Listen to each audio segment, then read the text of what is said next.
হঠাৎ করে শরীর খুব গরম হয়ে যাওয়া, ত্বক লালচে ও শুষ্ক অনুভূত হওয়া, প্রচণ্ড মাথা ব্যথা, মাথা ঘোরা, দ্রুত ও দুর্বল হৃদস্পন্দন, শ্বাস প্রশ্বাসে অসুবিধা, বমি বা বমি বমি ভাব, অজ্ঞান বা বিভ্রান্তি।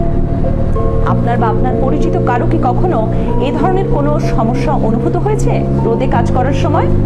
তবে হতে পারে সেটি হিটস্ট্রোক। হিটস্ট্রোক যে কারো হতে পারে, তবে বেশি ঝুঁকিতে রয়েছেন বয়স্ক ও অসুস্থ ব্যক্তি, গর্ভবতী নারী, শিশু, রিক্সা চালক, কৃষক, দিনমজুর এবং মিল ও কারখানার শ্রমিকরা। তাহলে কি গরম বলে কাজ বন্ধ করে বসে থাকবো? না, ছোট কিছু পদক্ষেপই হিটস্ট্রোক এড়ানোর জন্য যথেষ্ট। যেমন হালকা রঙের ঢিলে ঢালা সুতির কাপড় পরুন। রোদে কাজ করার সময় নিয়মিত ছায়াযুক্ত স্থানে বিরতি নিন।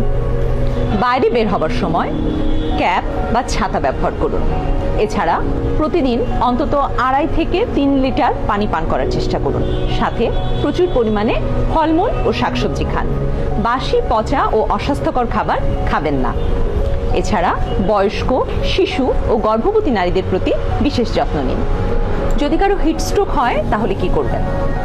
রোগীকে অবিলম্বে ছায়াযুক্ত বা ঠান্ডা স্থানে শুইয়ে দিন। জ্ঞান থাকলে তাকে পানি পান করান। ঘাড়, বগল, পিঠ এবং কোমর ভেজা কাপড় দিয়ে মুছে দিন এবং সারা শরীরে পানি ছিটিয়ে দিন। যত দ্রুত সম্ভব হাসপাতালে নিয়ে যান। সতর্ক থাকলে এবং সঠিক সময়ে প্রয়োজনীয় ব্যবস্থা নিলে নিজেকে এবং প্রিয়জনকে হিটস্ট্রোক থেকে সুরক্ষিত রাখা সম্ভব।